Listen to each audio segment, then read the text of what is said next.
Hi, welcome to part 9A, day 6, Love is Not Irritable. Before I get started, a couple things. One, treated myself to a little something. See if you like that. I don't know, thought it looked nice. I went with a little decoration. Um, kind of thing I'd like to have it up here with the flowers and picture of us, the boys and the family and everything. Nice little thing to see each morning when I get up. So my goodness, have I been busy over the last few days? I'm hoping that you'll be able to notice at least a couple things, but we'll see. We will see. Anyway, um, don't know if you'll get a chance to watch this before your 5K. Probably not, because I'm sure you're going to get pretty early and go do stuff. But so if you watch it beforehand, be careful. Please be careful and have a good time. Have fun.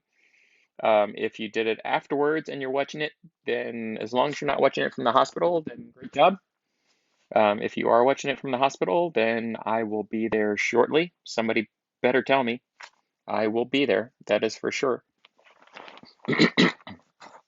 Okay, so day 6. Love is not irritable. He who is slow to anger is better than the mighty, and he who rules his spirit than he who captures a city. Proverbs 16:32. Love is hard to offend and quick to forgive. How easily do you get irritated and offended? Some people live by the motto, never pass up an opportunity to get upset with your spouse. When something goes wrong, they quickly take full advantage of it by expressing how hurt or frustrated they are. But this is the opposite reaction of love. To be irritable means to be near the point of a knife, not far from being poked. People who are irritable are locked, loaded, and ready to overreact. When under pressure, love doesn't turn sour. Minor problems don't yield major reactions. The truth is, love does not get angry or hurt unless there is a legitimate and just reason in the sight of God. A loving husband will remain calm and patient, showing mercy and restraining his temper. Yeah, I need to do that. It is, definitely. Rage and violence are out of the question. Oh, yeah. A loving wife is not overly sensitive or cranky, but exercises emotional self-control. She chooses to be a flower among the thorns and respond pleasantly during prickly situations. If you are walking under the influence of love, you will be a joy, not a jerk. Ask yourself, am I a calming breeze or am I a storm waiting to happen? Why do people become irritable? There are at least two key reasons that contribute to it. First, stress. Stress weighs you down, drains your energy, weakens your health, and invites you to be cranky. It can be brought on by relational causes, arguing, division, and bitterness. There are also excessive causes, overworking, overplaying, and overspending. And there are deficiencies, not getting enough rest, nutrition, or exercise. Oftentimes, we inflict these daggers on ourselves, and this sets us up to be irritable. Life is a marathon, not a sprint. This means you must balance, prioritize, and pace yourself. Too often, we throw caution to the wind and run full steam ahead, doing what feels right at the moment. Soon, we are gasping for air, wound up in knots, and ready to snap. The increasing pressure can wear away at our patience and our relationships. The Bible can help you avoid unhealthy stress. It teaches you to let love guide your relationship so you aren't caught up in unnecessary arguments. Colossians 3, verse 12 through 14. To pray through your anxieties instead of tackling them on your own. Philippians 4, verse 6 and 7. To delegate when you are overworked. Exodus 18:17 through 23. To avoid overindulgence. Proverbs 25:16.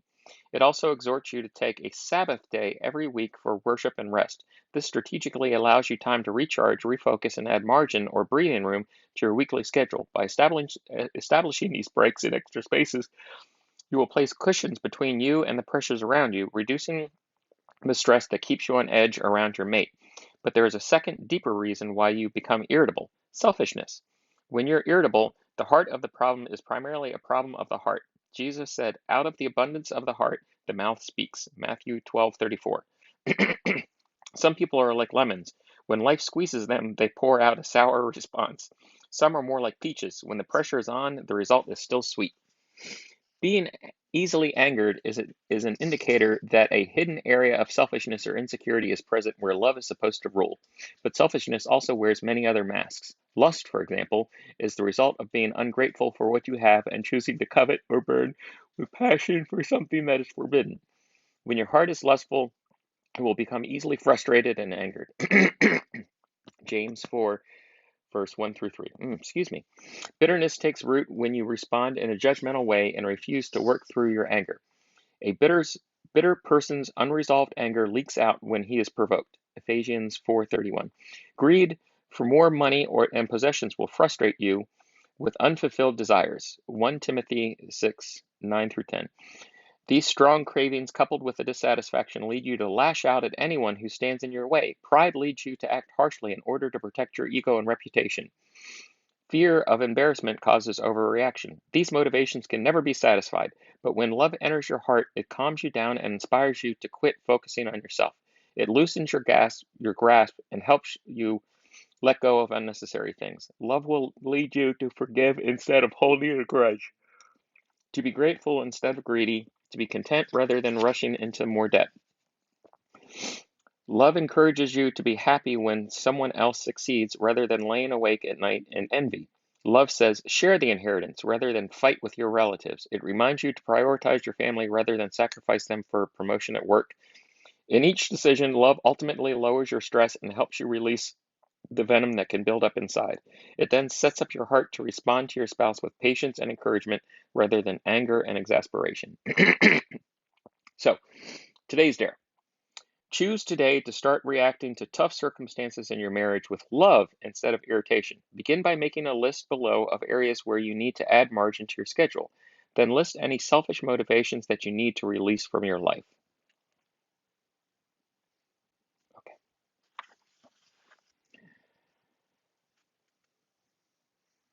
So, thank you for watching. I appreciate it. I seem to have gotten the comment thing working now. So I saw that you left a comment. I'm really, really, really, really, really looking forward to seeing you. I'm very excited. Um, I've missed you. I've missed you a great deal. I really have missed you a lot. Not just over these past few months and past few years, but I've missed you. I've missed you in many, many ways. And I realize that it's, uh, I don't even know what to say.